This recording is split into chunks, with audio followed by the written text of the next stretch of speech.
Hello and welcome again to Leader Tips.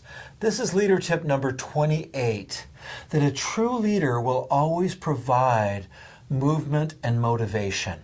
See, if leadership is people movement, and if we're moving people developmentally, and we're moving organizations developmentally, then ultimately the key to movement, after we've looked at the issue of mandate, the key to movement is ultimately motivation.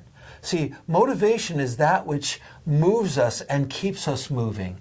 Now, there's two different kinds of motivation in the world in general categories. One would be called manipulation. In other words, the use of outer force to compel somebody to do what you want them to do, either through guilt or shame or even sometimes duty. We sort of apply leverage to somebody and make them move.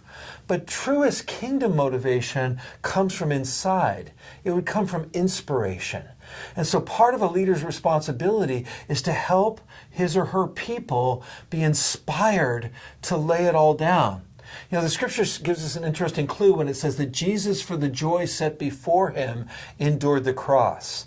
Now, this is an interesting idea because Jesus, I'm sure, would have endured the cross just out of pure obedience to the Father, but the scripture doesn't say that he only did it out of obedience. He did it also out of delight, out of a joy set before him.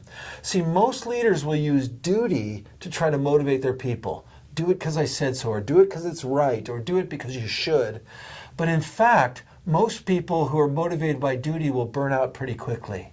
But if you learn to motivate people with delight, then you can actually generate the kind of inspiration that will help them to grow and become the people that God's called them to be.